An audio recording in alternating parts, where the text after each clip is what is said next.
Hello, it's Dawn Michelle from Boho Tarot, and today I'm here to do a fun VR to Casper at BoyDiviner, and it's called #Cardstock Snob. So in his video, Casper talked about whether or not he was a cardstock snob and invited the rest of us in the community to play along with him and talk about our favorite cardstocks, which we'll get to here in a minute. But the other thing that Casper mentioned was why cardstock was important as a tarot reader. And I thought that was a really interesting kind of nugget of insight that he added into this really kind of fun hashtag. And so I just wanted to take a quick moment before we look at the decks to talk about why cardstock is important, or at least why it's important to me. Am I a cardstock snob? I mean, I guess you could kind of say that I am, but really what it comes down to for me, I don't care if a deck is glossy, matte, rose petal, whatever you want to call it, as long as I can riffle shuffle it. That is really all I want out of a tarot deck. I'm a pretty simple girl, just want to be able to riffle shuffle it. That's all. That's the only thing I ever ask, which means that the cardstock can't be super thick.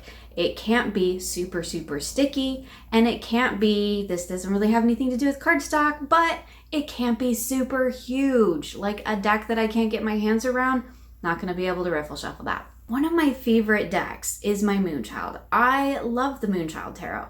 I have like a whole video in my deck diary series about how I work specifically with the Moonchild deck. And it's one of my favorite decks, but it's one of my least favorite to shuffle because the cardstock is super thick and the deck is really big, which means that in order to shuffle it, I have to divide it up into 4 piles and then shuffle each of those piles. So basically create 2 piles to shuffle and then redivide them up and do it all over again. While that totally works to shuffle it, the problem is that I become then too aware of how I'm shuffling. Like the shuffling, the act of shuffling this deck, of dividing it up into all those piles and trying to get my hands around it and trying to riffle shuffle it, becomes the forefront. And it becomes the thing that my mind focuses on. And the way that I use tarot, the way that I created my own sort of tarot practice ritual prior to reading, is that as I'm shuffling, this is the time that I am setting my intention for the reading. I'm not thinking about shuffling the cards. I'm thinking about the messages that I'm going to receive from the cards, the questions that I have that I want to ask. And when I have to spend my brain power, my little bitty brain power, focusing on how am I going to handle this deck? How am I going to physically shuffle this deck? When that becomes the forefront of my thought, it takes me out of that sort of meditative space where I can really focus and set my attention for a reading. So for me, that is why shuffling is so important. That is why I talk about cardstock on my channel, why I talk about cardstock when I do walkthroughs or reviews of a deck, because the shuffling is part of my process. It's part of my ritual, if you will, and it's how I set up my space, both internal and external, for a reading. And so when the shuffling becomes kind of a chore in itself, that takes me fully out of the present moment. And now I'm just focusing on how am I going to handle this deck? How am I going to physically get my hands around this deck and shuffle it? Now, that doesn't mean that I don't purchase decks or keep decks that I can't riffle shuffle. Yes, I can overhand shuffle. I'm not very good at it, and I feel like it doesn't quite get enough of a mix for me. But there are some decks, one we'll see here in a minute, that overhand shuffle, the sound it makes, it's just fabulous. So I thought that was a really wonderful level to add to this whole hashtag, because I think that cardstock, maybe we talk about cardstock all the time, but I don't know that we necessarily talk about why it's so important to each of us. And I'm sure my reasons for wanting a certain cardstock is totally different from somebody else's. And as you'll see, all of my favorite types of cardstocks are the ones that I can riffle shuffle. So let's go ahead and take a look at the decks. So today I'm going to share with you my top 5 indie decks that have what I think is the best cardstock, and the top 5 mass market decks or really we're going to kind of talk more about the publishers. So we're going to start with the indie decks, and the first one that I have to share with you is the Ophidia Rosa Tarot. Now I have all of the decks by this creator. This deck I think is just beautifully produced, and I did used to say that, this is totally a side tangent, but I did used to say that this deck was all beauty and no substance. I have since changed my tune because I've been doing a deep dive with this deck, and I feel like there's actually a lot of substance in here. It just takes a lot of work to unlock it. But in terms of cardstock, this is beautifully gilded with that kind of matte, but it's also a little bit sheen metallic-y, but it doesn't feel metallic. It feels matte with like a glitter sheen over it. And you know how I feel about gilding. I usually take it off, but on this deck, it's absolutely beautiful.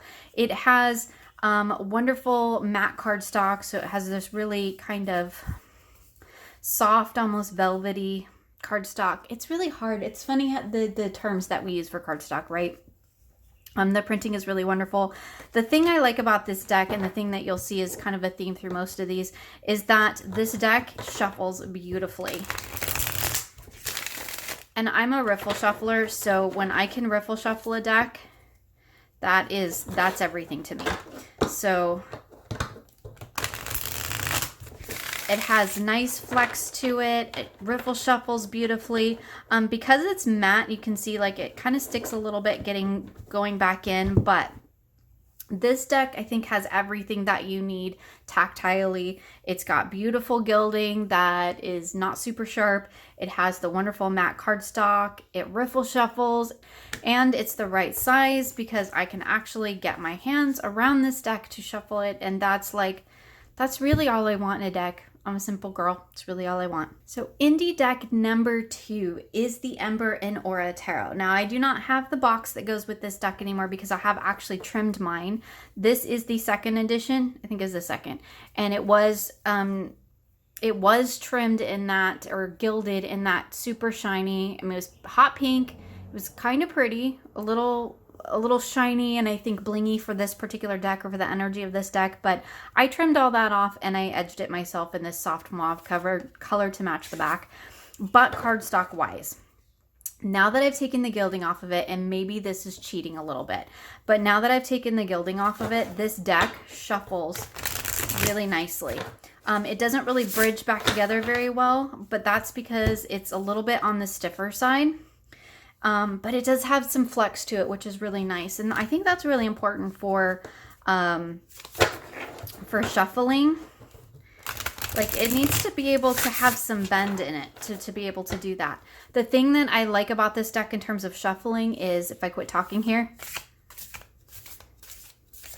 that little swooshy thing you get when you overhand, because my little shuffling ritual is to shuffle a couple times, bridge, and then to overhand if I can.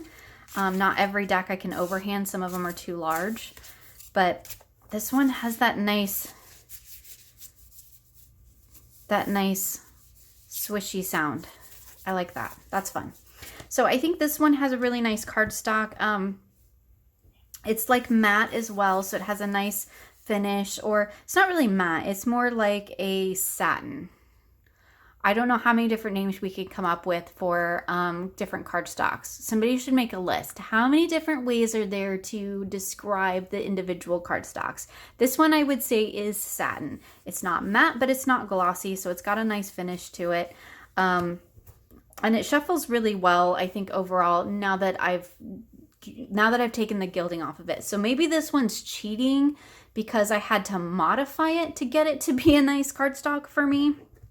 But that's kind of what I do. So, and this, I just like that sound. So deck number 3 on my indie cardstock list is the Naked Heart Tarot, and I believe this is the first edition. But I think that this deck, I believe this is the first edition. This deck, I think, has a really kind of perfect cardstock. If there is such a thing, this deck is pretty close to it. It's got a nice matte finish, but the cards are thin and flexible, which means, because for me, cardstock is all about shuffling. It's also a nice size. You'll see that's kind of a huge thing for me too, because I can get my hands around it. But this deck riffle shuffles wonderfully, and it bridges back together nicely. Oh, that was a little bit rough, but that was my fault. I didn't do the research like Casper actually looked into what each of his cards, what the core was, what the cardstock was. I didn't do all that. I probably should have, but I didn't. But whatever this is, I think this is wonderful. It's got a nice matte finish. It's nice and thin and flexible, and it shuffles beautifully. And for me, those are my three must-haves, like my 3 keys for a perfect deck. It's got to be flexible, it's got to be small enough for me to get my hands around, and it's got to riffle shuffle. If you add in matte cardstock on top of that, that's just bonus in my opinion.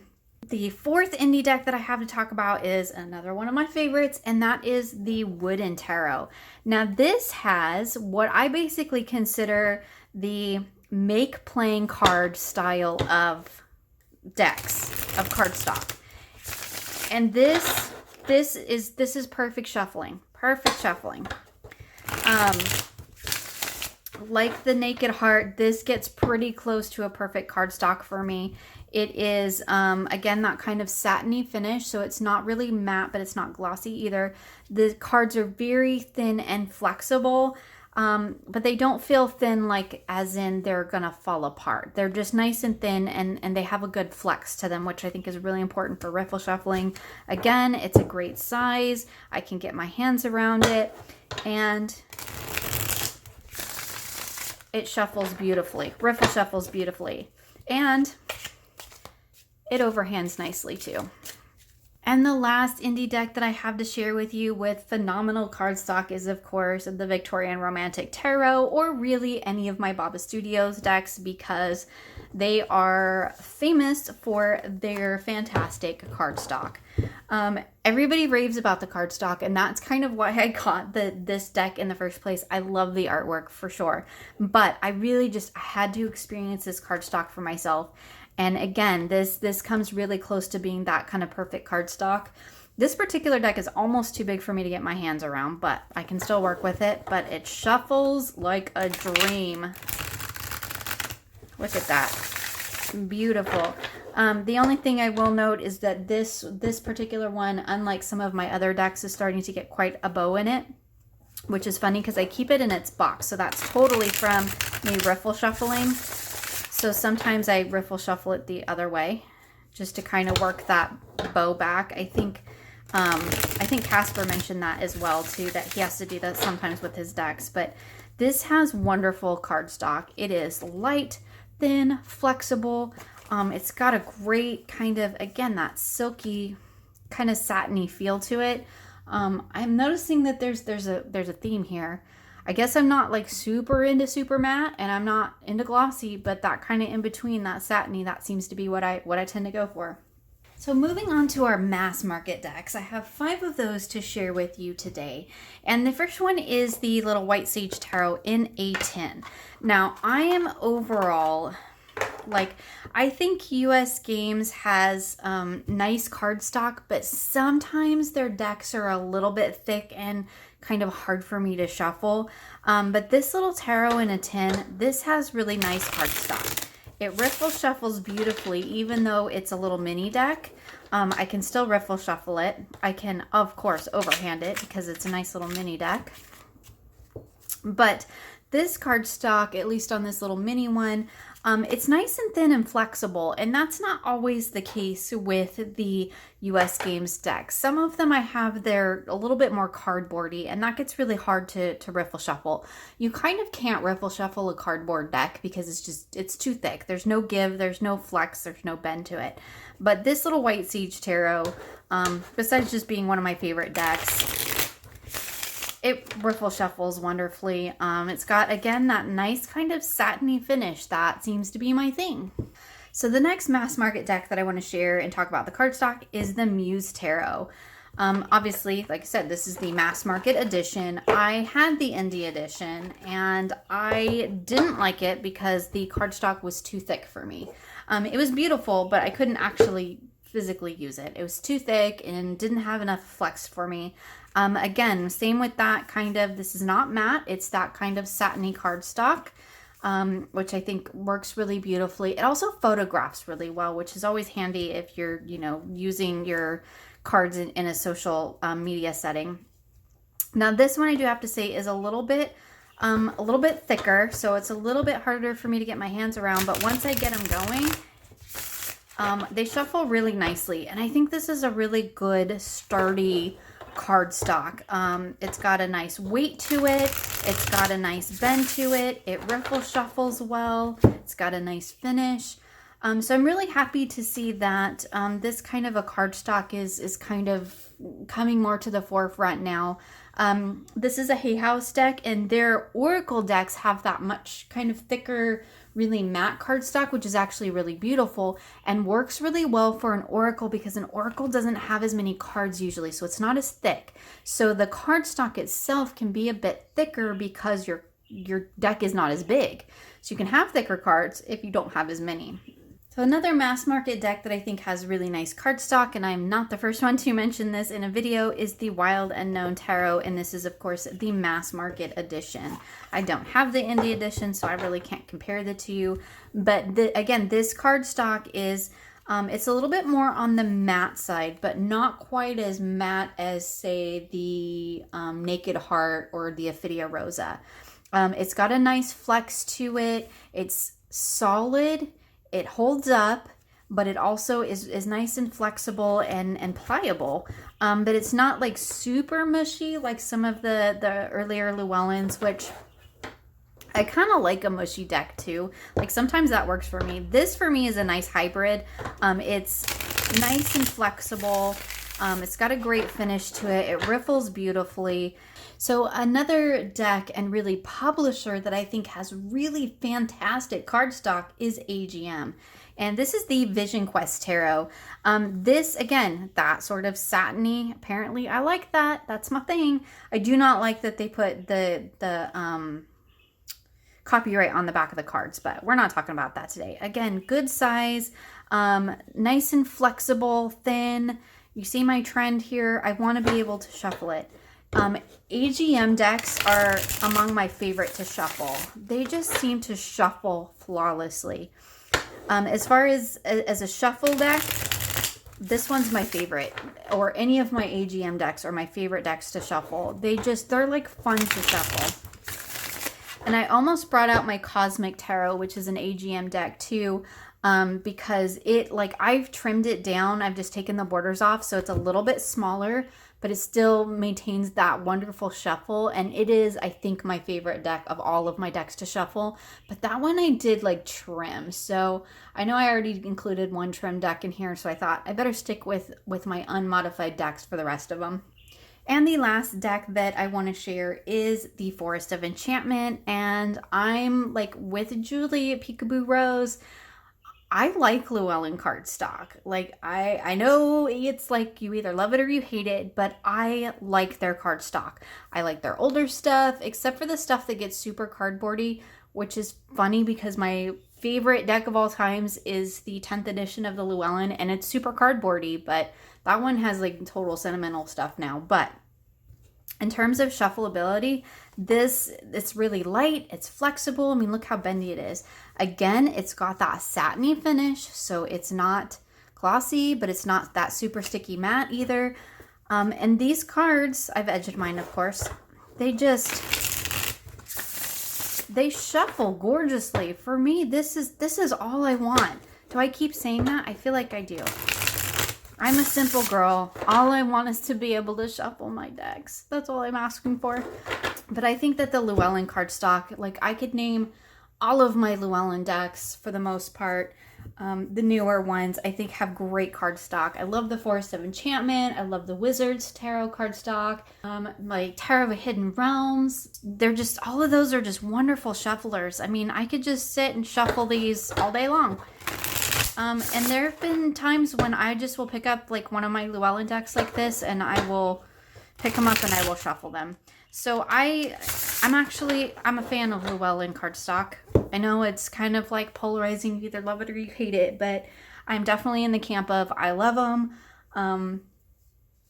I even like some of the older, like I mentioned, the older kind of mushier Llewellyn, like the Line Strider. I like that one too. So I hope you enjoyed taking a look at some of the decks in my collection that have my favorite examples of cardstock.